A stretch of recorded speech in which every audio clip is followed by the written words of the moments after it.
Bonjour à tous, j'espère que vous allez bien. Je vous retrouve aujourd'hui pour une nouvelle rubrique que j'ai décidé de lancer sur ma chaîne. Bon, j'ai décidé de le faire à l'occasion de la rentrée et en plus des 2 ans de ma chaîne.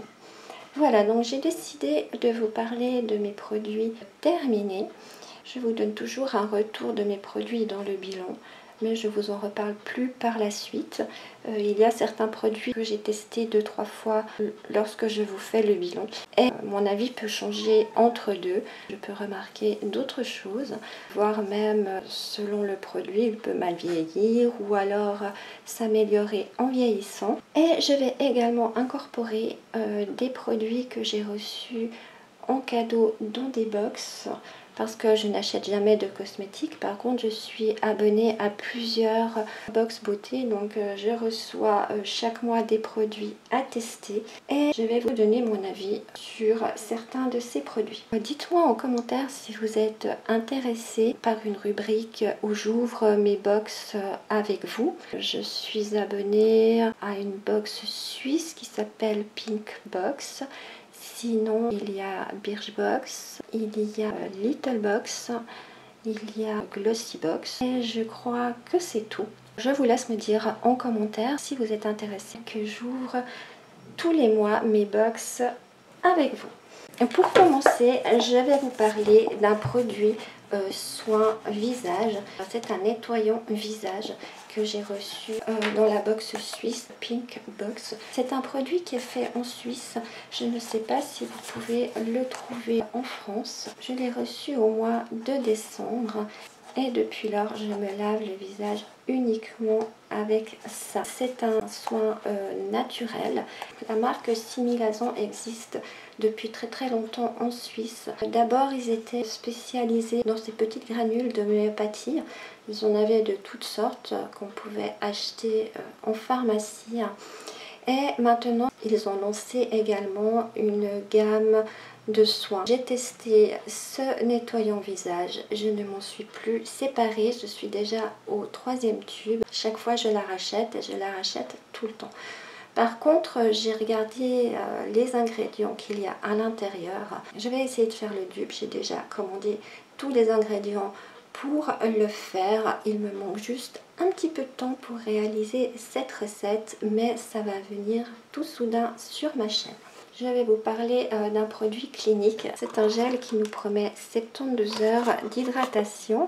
Sur l'emballage, on nous dit que ce gel crème ultra rafraîchissant dont vous ne pouvez plus vous passer désormais, optimisé pour vous offrir presque 2 fois plus d'hydratation à la fin de la journée, agit en continu pendant 72 heures. Les tests le prouvent, même après vous êtes nettoyé le visage. Sa technologie auto-réhydratante aide la peau à créer sa propre réserve en eau pour le réapprovisionnement en continu.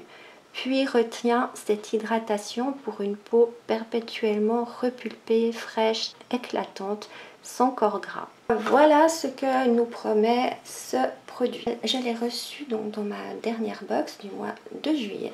Comme j'étais très intéressée par ses promesses, je l'ai testé le lendemain que je l'ai reçu, je crois. Bon, déjà quand on l'applique, c'est vrai que c'est frais. Ça apporte vraiment un côté frais très agréable. Mais par contre, ça pénètre immédiatement dans la peau et on a presque la peau qui tire un petit peu. Au bout d'une demi-heure, j'avais vraiment l'impression de ne pas m'être hydraté la peau depuis je ne sais pas combien de temps. La peau tirait vraiment. Je l'ai mise vers 1h de l'après-midi. Et le soir, ça me démangeait. J'avais des boutons partout. Donc je faisais une allergie à ce produit. J'avais des plaques sur les yeux, sur les joues, un petit peu partout qui démangeait et la peau très sèche. Voilà pour ce qui est de ce produit. Donc il va sans dire que je ne vous le conseille pas du tout. Il est plein, donc je me suis servi qu'une seule fois. Quand on voit comme ça, c'est vraiment un gel. Donc là, c'est frais. On a encore un petit peu de sensation d'hydratation. Là, je le sens déjà pénétrer. J'ai encore une sensation un peu fraîche et douce sur la main, mais je vous assure que ça ne va pas durer. Peut-être que ce gel conviendrait très bien à des peaux grasses. mais en tout cas pas à ma peau qui est sèche, ça c'est clair. Voilà, donc je ne vous le conseille surtout pas. Maintenant vous faites comme vous voulez. Je pense qu'il y a beaucoup mieux comme produit hydratant. J'ai déjà la main qui commence à coller et à tirer, donc ça va vraiment pas long.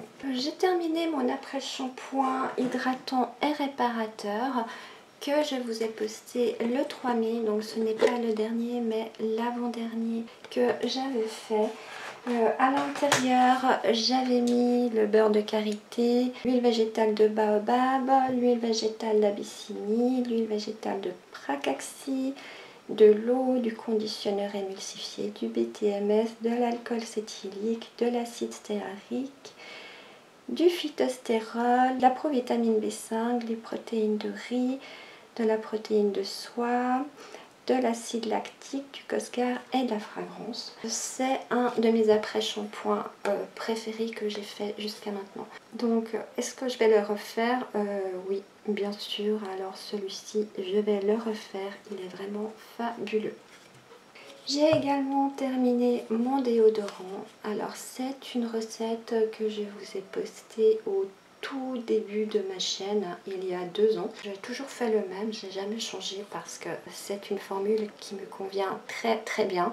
Je le fais aussi pour toute ma famille. Avec ce produit, il n'y a jamais une odeur de transpiration. Je change chaque fois de fragrance. C'est un déodorant que je refais tout le temps depuis 2 ans. Mais là, j'ai envie de quand même essayer une nouvelle recette. J'ai terminé ma crème de nuit que j'ai postée au mois de novembre 2018. C'était la crème de nuit au lait de jument. À l'intérieur, j'avais mis de l'Emulsan, de l'huile végétale de macadamia, de l'huile végétale de son de riz, de l'huile végétale d'abricot, de l'eau, de l'hydratation intense, de l'acide hyaluronique, du lait de jument et du Cosgarde. Donc c'est une crème que j'ai mis tous les soirs jusqu'à maintenant. Elle m'a duré depuis le mois de novembre jusqu'à fin juillet. C'est une crème qui est bien, qui fait bien son job, elle hydrate bien la peau. Est-ce que je la referai? Je pense pas pour le moment, en tout cas j'ai envie de tester d'autres recettes. Peut-être que je la referai, mais pas en immédiat en tout cas.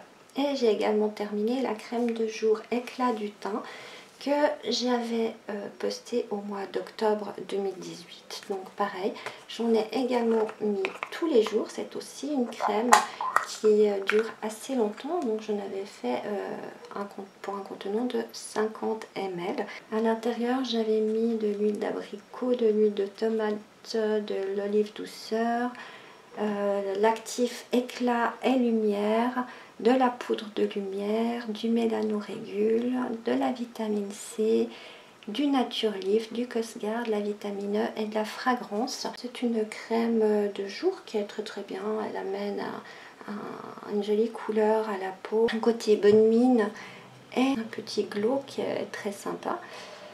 Donc pareil, est-ce que je la referai? Pas tout de suite.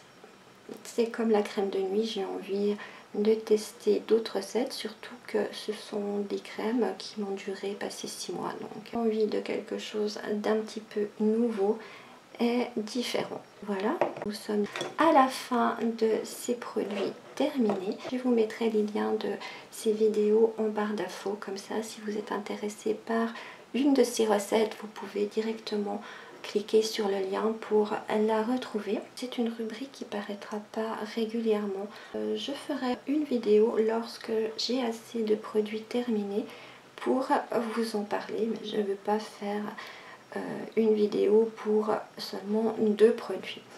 Voilà, donc ce sera des vidéos qui viendront comme ça entre deux de temps en temps. J'espère que vous avez aimé ce nouveau genre de rubrique. Si c'est le cas, dites-le moi en commentaire. N'oubliez pas un petit pouce en l'air, ça fait toujours plaisir. Et je vous dis à tout bientôt. Bye bye!